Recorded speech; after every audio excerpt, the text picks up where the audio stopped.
illustrious Miss Lady Prop Hunter here with another pickups segment, comic book pickups, of which, good Lord, what have you been up to? Look at this, you can see it. This massive pile of books that you've acquired in the last month or so. Well, I've been buying a lot of lots. Yeah, and that sometimes, guys, that is the best way to get deals, because it looks like we're balling out of control, but we're really not. No. And I was able to make offers. I bought one that was a buy it now. Well, yeah, it was buy it now, but you can make an offer.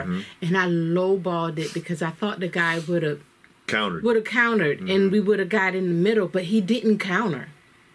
The other one I got you have all the luck. Yeah, the other one I got on bids, and hardly no one was bidding on it. Yeah. And the bids started out really low. Well, two of them I got on bids, and they started out really low. No one was bidding on it.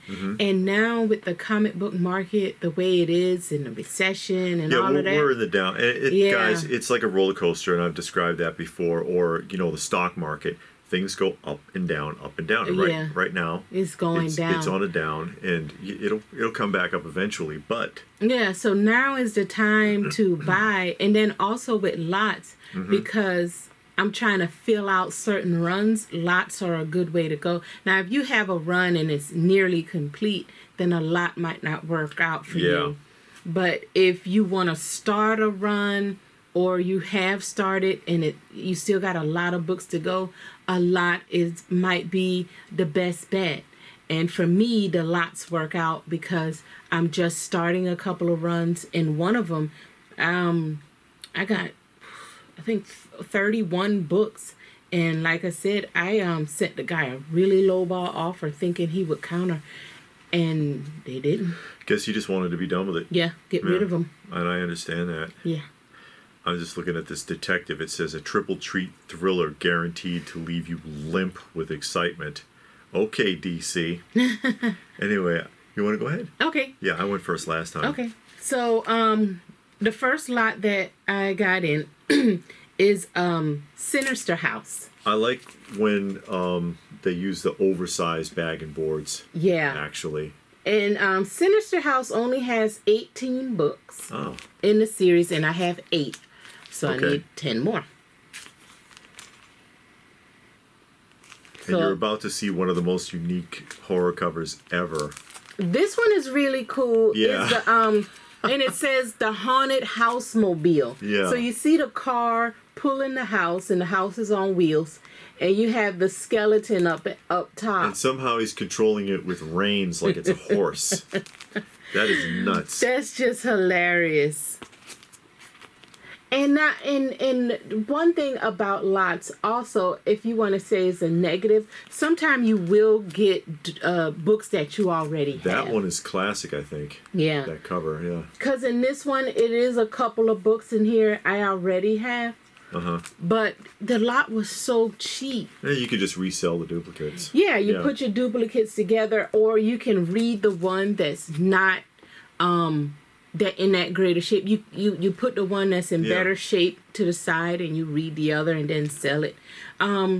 This one, as you know, if you've been watching for a while, I am collecting Batman One Bad Day. And for the month of February, Clayface is the book. It's one more set of books.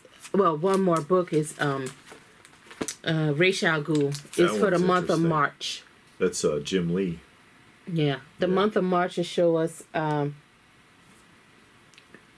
al Ghul. Okay. And then that'll be the end of that. How you feel about this cover set? This cover set with the Clayface, I'm not liking it as much as the other books. Some of the other artist renditions. Yeah, but it is all the way up to letter F. I think I have A, B, and F. So maybe some of the other covers are better. But I do like this one. The fact that there are even 6 variants is a bit much. It's a bit much anyway, yeah. Now these are... Although it could be worse. Oh, God, yeah, because you were showing me one with... I think it was Berserker. They got like 50 different covers or something. It's crazy. Yeah. Detective. Again, if you've been watching for a while, you know I am collecting Batman. Batman, Brave and the Bold, and Detective Comics. So I found a lot of like this one. Batman. Batman sweating. Last will and testament. I think it's funny also that he leaves Robin $10.66 if you read that. Yeah, I don't know what that's about. The grand total sum of $10.66. I guess the rest of it go to Alfred for having to put up with him. Alfred deserves it. Yeah. Well, in the one with what's the guy named what was that? Christian Bale. He left everything to Alfred and took off. Yeah. So I mean, these are in rough shape. They're not, you're not going to get a 9.8, but whatever. I'm not that big. I would like books like that, but I know I can't afford it. So I get what I can. Yeah. And I just, I'm happy with that, with getting what I can. Now this is Brave and the Bold. Yes. A couple of Brave and the Bolds. They're very popular with a lot of people. Yeah, I like the Brave and the Bolds, Yeah. especially the one with Batman. I don't think I have any that doesn't have Batman in it. I don't believe. If I do, it's only one or two. So, Eclipso. I don't think Batman's a match for Eclipso. Well, Batman runs on sheer willpower. He basically does, though. That is true. And he gets away with a lot. Yeah. Batman and Robin.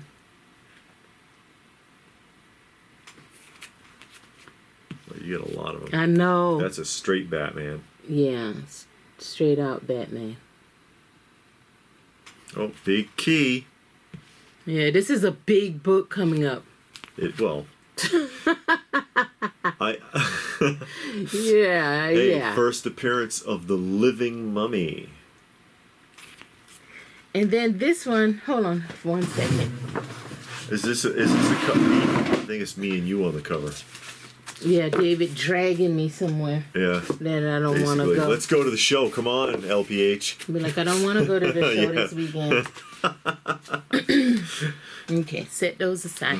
And again, I am collecting the Witching Hour. I found a lot. Yeah, and I think it's interesting that these are all date stamp issues. Yeah. I think most of them are, right?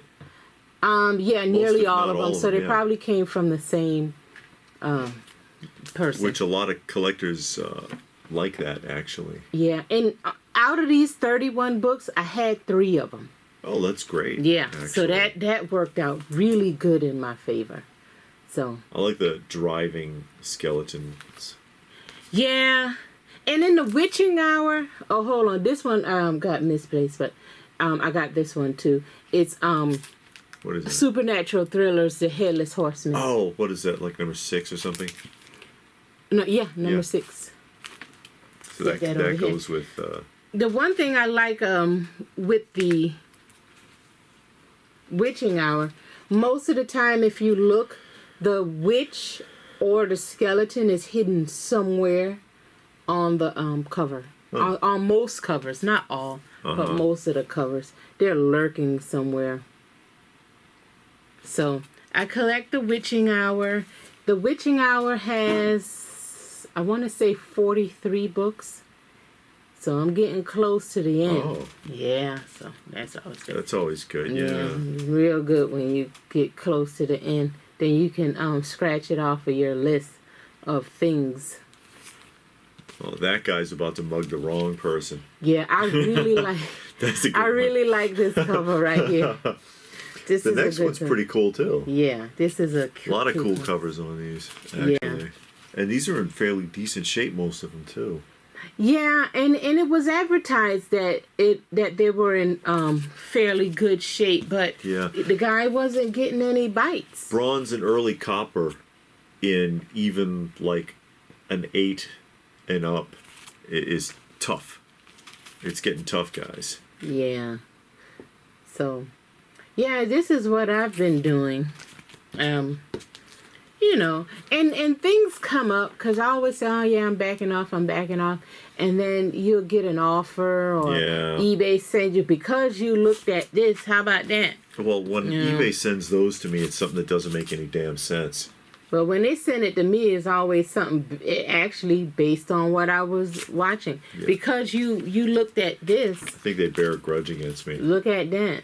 Yeah. It's like I'm looking at vintage like Mego action figures, and they say because you looked at this, and I get like ads for LOL Surprise and Crocs, stuff like that.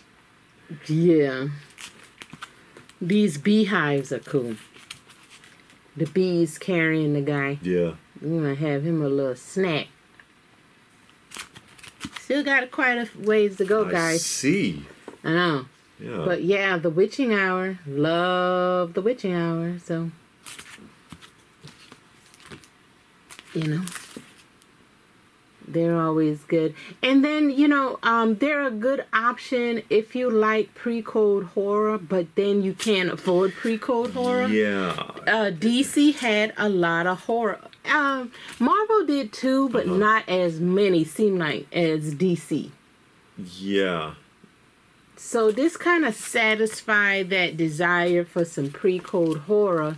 Of course, it's not. Because after the code came out, it was a while before they could do that. Or like we had Alan from Comic Collector Geek was talking about that in detail on our live stream interview with him, where he said you couldn't even say weird or eerie in a comic book after the code. Yeah. And it wasn't until the 70s that they started allowing that stuff again. That's why you get so many silly Batman and Superman stories. Yeah. You know, because they were doing it kiddish style, but then they started being allowed to do this sort of thing again. Mm-hmm. And a lot of people who collect that stuff from the pre-code era, this is where you pick back up. Yeah. Yeah. And again, you know, some of the pre-code horror is expensive. It's really some of it is affordable. Tough to some find. of it, but it's tough to find. But again, if you like that, you always got the Witching Hour, you have Sinister House, you have House of Mystery, House of Secrets. You got a couple of options that The astronauts. Oh yeah. Yeah. You have a couple of options out there that you can use and you know, still get your horror fix on and not pay that much. And when I go to shows, I look for them and they're usually in the $2 to $5 bin. Yeah. Sometimes you might find these onesie twosies and maybe it's just a seller who wants to get a little ambitious and put $30 on it, and you just walk away and go to another dealer, and they have the same book for $3. It's really tough finding them in a good grade if they're Charlton comics too, because the materials that they were made out of was pretty crappy. Yeah. And so the books are usually in rough shape. And this is the last one. Oh my. So I know y'all are tired of looking at Witching Hour. Oh no. But this is the last one of my lot for the month. Oh my. Yeah, and again, it looks like a lot of, you know, in amount of volume. Yeah. But again, I went on eBay and I looked for lots, and you can just type in comic book lot or the name of the title, Witching Hour lot, or whatever you're looking for. And you'll be surprised at what comes up. And some of them are surprisingly affordable. Some, not all, but some. Yeah. Now, David. Oh no. Well, let's see here. Oh, not that, because that's already in here. Now let's see. He got to show his in a specific order. No, not necessarily, but that is Nick Halliday, The Thrill of the Sea, #1 from Argo Comics, 1956. And these next three, this one and the next two, are super clean copies. I was looking at it, it's like, oh, you know, if I was going to grade that, I don't even think I would have to press this. It's so sharp. The berries from Argo Comics, #1. You know, just a silly kind of thing. 1956 for the berries here. Again, really, really clean copy, except for like a chip in the corner there. And then this one, which is The Love Stories of Mary Worth, and this is issue #4. Again, super sharp copy. And these romance novels, or romance novels. Romance comics are about as hard to find as some of the horror ones in decent shape, especially pre-code, and which this one is, having been printed in 1950. So these are just really sharp copies. And then I've got supernatural thrillers, because we're both doing supernatural thrillers, and these were a lot. So that's the first one. And most of them don't sell for a whole heck of a lot. I got the lot for a pretty good price, but most of them don't sell for a whole heck of a lot until you get to the Living Mummy. And you see what they were doing here. Well, this first one where it says it is like first appearance, but then they start doing classic stories. See, there's Jekyll and Hyde, and then they jump ahead. I'm missing issue 3, but yeah, I got most of the run. There's only 15 issues. Yeah. But then there's your first appearance of the Living Mummy, which if you're gonna get this, get it online. Don't buy it at the show, because I should do a key issue on this one. You can still pick this up for under $50 online, but you go to the show, they want like $300 for it, because it's the next big thing. And then they still were doing this Headless Horseman number 6, which you just showed. Yeah. And then they jump back into the Living Mummy, and I think the Living Mummy runs out the rest of the issues. It just continues to be Living Mummy. That's a really good cover.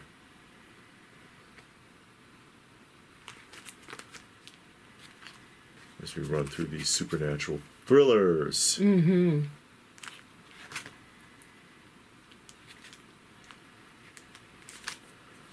So I'm pretty close to having the whole run here. Which is good. Yeah, actually. And then it's slabs. I got a bunch of slabs. Yeah, because David is in the graded books. Yeah, I do graded books. There's this one, and this is the Wonder Woman number 7, and this is the Perez series. This is no reason to open this one. So that's about as good as it's going to get, if I can keep the reflection off there.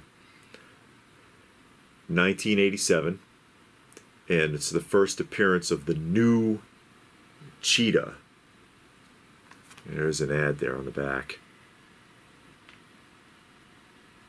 And George Perez did a great job with the art on this run. Mm-hmm.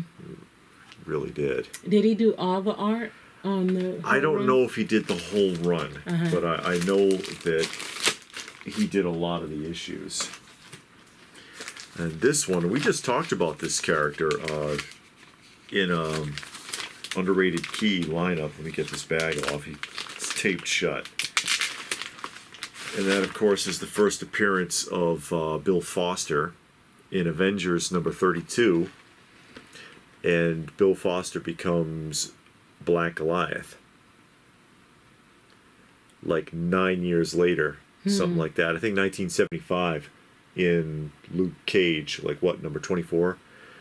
He makes his first appearance as Black Goliath, but the person who is Black Goliath appears in here.